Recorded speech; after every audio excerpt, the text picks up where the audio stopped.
கொடியாய், கிளையாய், இலையாய், மலராய், தரையில் தவழும், படரும், விரியும் ஓர் உயிர் ஓவியமாக உருவாக்கப்பட்டுள்ளது கோயம்புத்தூர் செம்மொழி பூங்கா. கடந்த 2010ஆம் ஆண்டு நடைபெற்ற உலக தமிழ் செம்மொழி மாநாட்டில் அன்றைய முதலமைச்சர் முத்தமிழ் அறிஞர் டாக்டர் கலைஞர் அவர்கள் கோயம்புத்தூரில் செம்மொழி பூங்கா அமைக்கப்படும் என்று அறிவித்திருந்தார். கோவையில் இந்த மாநாட்டை நினைவு என்றென்று நிலத்திற்கு செய்யக்கூடிய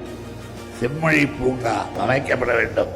இந்த அறிவிப்பினை செயல்படுத்தும் வகையில் கோயம்புத்தூரின் மையப்பகுதியான காந்திபுரத்தில் செம்மொழி பூங்கா அமைக்க நடவடிக்கை மேற்கொள்ளப்பட்டு மாண்புமிகு தமிழ்நாடு முதலமைச்சர் திரு மு.க. ஸ்டாலின் அவர்களால் கடந்த 18/12/2023 அன்று அடிக்கல் நாட்டப்பட்டது. இதனைத் தொடர்ந்து முதல் கட்டமாக நகராட்சி நிர்வாகம் மற்றும் குடிநீர் வழங்கல் துறை சார்பில் ரூபாய் 208.50 கோடி மதிப்பீட்டில் 45 ஏக்கர் பரப்பளவில் உலக தரத்தில் அனைத்து வசதிகளுடன் கூடிய செம்மொழி பூங்கா அமைக்கும் பணிகள் துவங்க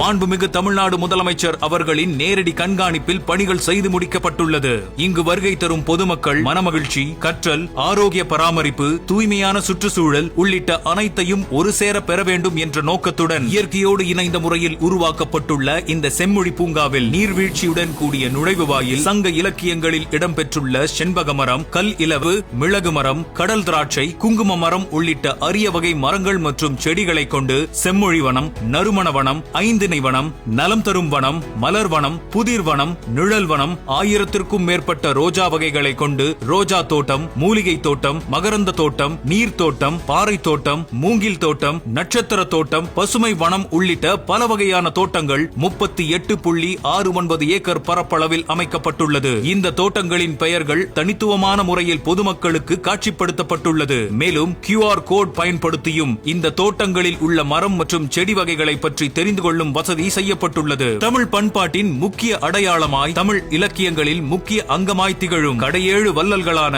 பேகன், பாரி, காரி, ஆய் ஆண்டிரன், அதியன், நல்லி, ஓரி ஆகியோரின் கற்சிலைகள், படிப்பகங்கள், இயல், இசை, நாடகம் என முத்தமிழ் மற்றும் இயற்கை பாரம்பரியம் சார்ந்த நிகழ்ச்சிகளுக்காக 500 பேர் அமரக்கூடிய திறந்தவெளி அரங்கம், மரம் மற்றும் செடி வளர்ப்போரை ஊக்குவிக்கும் வகையில் நாற்றாங்கால் பண்ணை, குழந்தைகளுக்கான விளையாட்டு பூங்கா, AI மற்றும் VR கேம்ஸ் கொண்ட உள் விளையாட்டு அரங்கம், மேம்படுத்தப்பட்ட நடைபாதை, 100க்கும் மேற்பட்ட கல் இருக்கைகள், மேலும் செம்மொழி பூங்கா முழுவதும் இரவில் ஜொலிக்கும் வண்ணம் அலங்கார விளக்குகள் உள்ளிட்ட பல்வேறு சிறப்பு அம்சங்களுடன் பொதுமக்கள் நடைபயிற்சி செய்வதற்கு கால்வலி ஏற்படாத வகையில் பிரத்யேகமான முறையில் மண் அடுக்குகளால் அமைக்கப்பட்ட நடைபாதை, தானியங்கி குடிநீர் வழங்கும் இயந்திரம், முதியோர் மற்றும் மாற்றுத்திறனாளிகளுக்கான சக்கர நாற்காலி, மின்சார வாகனம், உணவகம், ஒப்பனை அறை, பணியாளர்கள் தங்குமிடம், பேருந்துகள், கார்கள் மற்றும் இருசக்கர வாகனங்கள் நிறுத்துமிடம்,